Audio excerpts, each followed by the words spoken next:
Bismillahirrahmanirrahim. ملګرو ښه راغلاست د جاوا ویډیوز ته او جاوا ویډیوز کې موږ تاسو یو نوې ټاپک سٹارټ کوو د nested interface په نوم باندې. nested interface یعنی inner interface دې ته هم ویل کیږي. کله چې یو انټرفیس د بل انټرفیس په منځ کې راشي هغه ته nested یا inner interface وایي. ملګرو مخکې دې نه چې لاړ شو د دې باندې پریکټیکل کار کو. که تر اوسه پورې تاسو زموږ د یوټیوب چینل نه سبسکرایب کړئ نو زموږ د یوټیوب چینل ظریف مهادری دی دا چینل پیدا کړئ او سبسکرایب کړئ. یو ځل ته تاسو شو کوم پریکټیکلی چې ظریف مهادری او د کې موږ سره پلی لیست دی پلی لیست کې موږ سره مختلفه جاوا سی پلس پلس او انډراید اپلیکیشن ډیولپمنٹ اوریکل دا چې د ما سره اوریکل موږ سره چې پښتو فارسی کې وې سمه ده ځکه استاد سره ته په کلاس کې هم پښتانه هم دري زبانان څومره موږ سره سټوډنټان دي په دواړو ژبو کې ورته تدریس کړی ده نو دا شی ځان سره چې کوي شیر کړه. ملګرو راځو چې ته ایکلیپس ته جمپ کوو او الته موږ په انر انټرفیس باندې کار کوو. نو دا مثلا ایکلیپس ایز براشم نو د یو نیو څه واخلم جاوا پروجیکټ واخلم او دې ته وایم چې فور ایگزامپل inner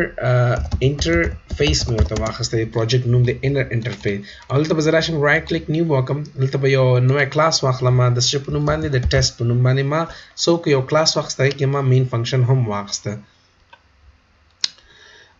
ټیسټ ټیسټ زه فور ایگزامپل ورته ما چې ټیسټ 1 ورته واخلم زه فینیش مې کنه دې هغه کلاس ما سره ټیسټ 1 نوم دی سم ده ملګرو خدل ته ما سره already ټیسټ و ځکه دا وایي چې نه اخسته زه به دا already چې کوم ټیسټ دا وز ډیلیټ کوم. ملګرو یو بل خبره تاسو ته کول غواړم چې زموږ ویډیوز چې کوم دي یا کوم لیکچر چې دی د جاوا دا ورو اډوانس کېږي لګیا دي نو دا ویډیوز د هغه سټوډنټانو لپاره دي چې چا تقریبا کم از کم مثلا 3 یا 4 کاله ایکسپیرینس په پروګرامینګ کې ولري جاوا نو تاسو کوشش کوئ همیشه که تر اوسه پورې تاسو زموږ مخکنی ویډیوز نه کتلې دا اوس مثلا تقریبا 4 یا کا شپږاویاوم ویډیو ل 15 یا شپږاویاوم ویډیو چې موږ یې جاوا ته اپلوډ کوو یا جاوا باندې کار کوو نو تاسو کوشش وکړئ چې بیسیک نه شروع کړئ همدا سره د اوپس کانسپټ نه او بیا انټرفیسز ته ځان راورسوئ مګر سمه ده نو راځو دلته کې nested interface باندې کار کوو نو زه به یو انټرفیس دلته واخلم انټرفیس به دلته واخلم څه شی وکم فور ایگزامپل زما فیز 1 واخسته دا ما سره یو انټرفیس دی څنګه چې په ملګرو دا انټرفیس موږ سره ابستراکټ کلاسز دی اصل کې سمه چې د کې څوم کوم فنکشن وي هغه فنکشن به تاسو کار کوي هغه فنکشن به ته ډیفینیشن به په کلاس کې کوي چې کوم کلاس دا امپلیمنٹ کوي ملګرو زه دلته یو فنکشن واخلم فور ایگزامپل زه ورته وایم چې void زه ورته وایم show فنکشن مې واخسته صحیح دی دا ما سره شو فنکشن دی اوس که تاسو نه پښتنو کوم چې دا پبلک دی که پروټیکټډ دی او که همداسې مثلا ډیفالت دی صحیح دی کنه او یا پرایویټ دی دا فنکشن څه شی دی نو دا فنکشن موږ سره پبلک دی سمه ده پبلک ابستراکټ فنکشن دی دا موږ سره کلیر ده نو دا بای ډیفالت د انټرفیس فنکشنز چې هغه موږ سره پبلک وي کلیر ده پبلک ابستراکټ کې موږ سره ورپسې زبراشم د کې بدلې نه سو کما د کې بدلې نه زب یو بل انټرفیس واخلم ګورې زما ډایرکټ انټرفیس سٹارټ ک انټرفیس ورته ما چې فور ایگزامپل فیس چایلډ مې واخسته صحیح ده نو فیس چایلډ ما واخسته یا زب ورته واخلم چې فیس 2 سمپل نو فیس 2 چې دا د انر انټرفیس د چایلډ نه ده ځکه چایلډ هغه بیل کانسپټ ده نو زه به دلته دا واخلم او په دې کې به هم یو فنکشن واخلم هغه فنکشن ته وایم چې فور ایگزامپل void هغه شو دی دې ته به ډسپلی وایم صحیح ده نو دا ما سره ډسپلی دی دا فنکشن هم موږ سره چې دا ابستراکټ فنکشن دی نو ما سره دوه انټرفیسز دی یو انر دی او یو اوټر دی صحیح ده کنه نو زه راځم ته څه کار کوم دی کلاس ته وایم چې دا کلاس باید امپلیمنٹ کې څه شي دا فیس 1 او فیس 2 باید امپلیمنٹ کی نو دا ما سره فقط یو انټرفیس نو زه صرف ورته وایم چې امپلیمنٹ سو کا implements کا ماته څه شي فیس 1 نو اوس که زه غواړم چې د انر انټرفیس امپلیمنٹ کما نو غیر لپاره بدل تکي ډاټ اپریټر به استعمالوم د تاسو ګورم ملګرو فیس 2 اتوماتیکلی خپل راغی اوس که زه دلته ودرېږم په دې باندې ماته وایي چې د ان امپلیمنټډ میثډز دي ان د دې دوه سو کا د دې دوه ماته سره کا باډیز راکا دا خو تاسو ډیکلیئر کړی دی نو زه دلته راځم په دې باندې کلیک کوم او چې کله په دې باندې کلیک کوم نو ګورئ تاسو دلته ګورئ د ډسپلی ماته سره کا د ډسپلی ماته کوم چې میتھډ د هغه ماته شو ک ماته د فیز 1 دغه ولی ماته شو نه ک ځکه ما دې کې ورته خسته چې فیز سو ک 2 کزلته دا کلین کما دا کلیر کما نو دا به اوس ماته څه کار کوي دا ماته وایي چې زه فیز 1 چې کوم ماته د هغه ماته شي کا هغه ماته دغه ماته بوډي راکا صحیح ده نو ګور دا اوس ایرر ده زبر دا ختم کوم دلته کزرا شمو درې ملګرو تاسو ګورئ دغه چې کوم اوټر چې کوم انټرفیس ده د هغه امپلیمنټیشن ماته راکا کزل د ډاټ اپریټر استعمالومه نو دا بیا ماته شیر راکړي دا بیا ماته د فیز 2 یعنی د دې امپلیمنټیشن راکړي په دې حالت کې فور ایگزامپل دا ور دا اوس ایرر ده ځکه ایرر ده چې دا خو د اوټر انټرفیس implementation تا کړی دی نو زه به دا دلته ډیلیټ کړم او دلته به راشم ورته وایم چې ماته څه وکړه ماته unimplemented method تاسو وګورئ ملګرو public void display د هغې څه وکړه ماته د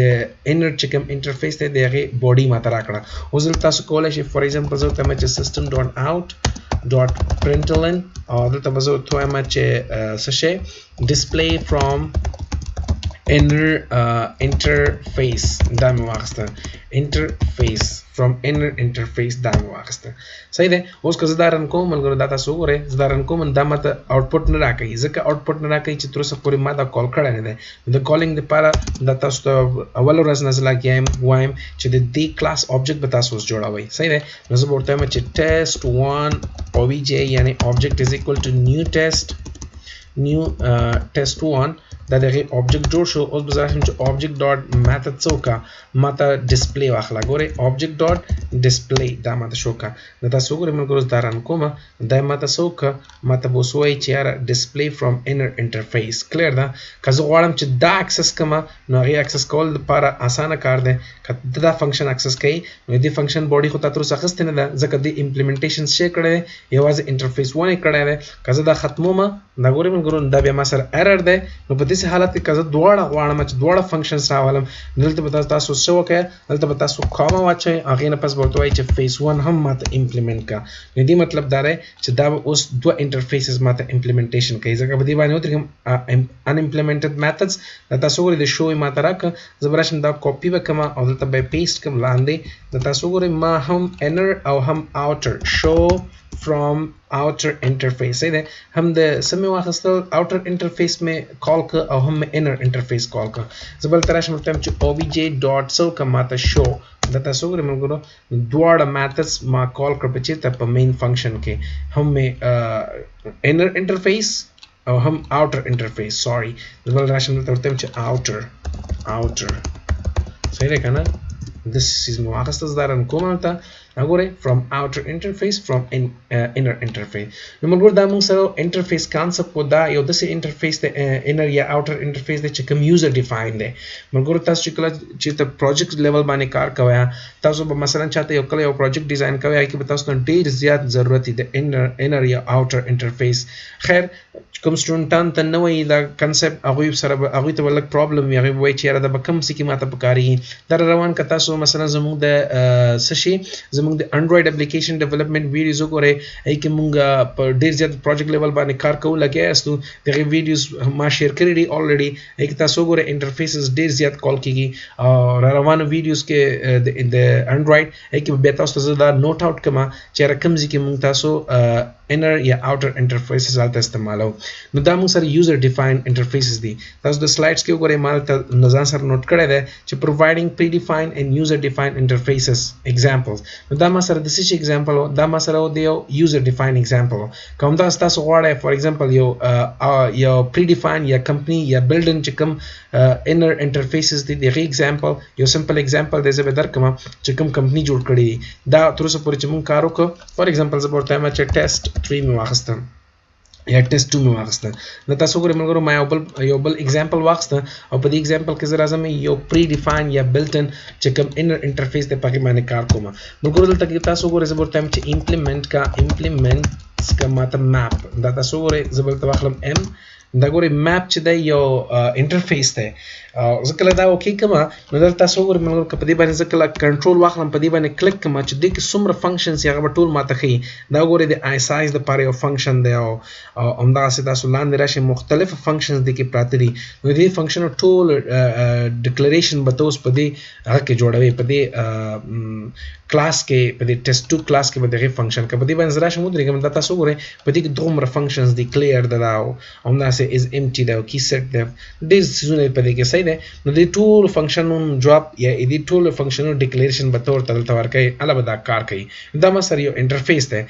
دا مثلا یو اوټر انټرفیس ده که زه غواړم چې دې انر یعنی انر انټرفیس باندې کار وکړم زه به دا کنټرول زیډ کوم او دلته براشم وکړم چې دې انر انټرفیس ماته راکړم ډاټ انټری دا تاسو وګورئ موږ دا ډاټ انټری چې ده دا څه شی ده موږ سره یو انر انټرفیس ده که زه اوس دلته راځم ډاټ انټری کې څومره فنکشنز دي هغې فنکشن ګوره صرف 3 فنکشن دي چې ماته راکوي یعنی په ډاټ انټری یو نوی بل انټرفیس ده انر چې هغې کې موږ سره فقط دا 3 فنکشن پراته دي لکه څنګه چې مخکې موږ یو خپل یو انټرفیس جوړ کړ چې هغې کې موږ سره چې تاسو د ټیسټ 1 کې راشه دې سره فیس 2 کې ما سره صرف یو فنکشن پروت خو دلته ما سره میپ چې ده هغه اوټر انټرفیس ده او انټری چې ده هغه ما سره دویم انر انټرفیس ده چې کې ما سره د 3 فنکشنز پراته دي او په میپ کې ما سره زیاتې فنکشن پراته دي ملګرو د دې فنکشنز کار څه شی ده دا په پروجیکټ لیول باندې موږ تاسو بیا مکمل کار کوو چې د دې فنکشنز څه دی میپ چې د په خپل یو غټ ټاپک ته را روان دی دلته صرف ما اگزامپل درکړم چې دا موږ سره یو اوټر او دا انټری چې دی هغه موږ سره یو انر انټرفیس دی چې کوم بلټ راغلی د کمپنی سایډ دا مګر دا موږ سره چې د انر انټرفیسز یا نیسټډ انټرفیسز په اړه کې مکمل انفارمیشن نو خدای دوی چې تاسو څه مسله نه ک بیا هم د څه مسله ما سره شریک کړه او زموږ د یوټیوب چینل هیر نه کړه سبسکرایب کړه او کوشش وکړئ چې دا اگزامپل واخلئ او په دې باندې کار وکړئ په دې شکل باندې تاسو کولای شئ اکسس وکړئ دا موږ سره څه شي انر انټرفیس پلنې ویډیو مننه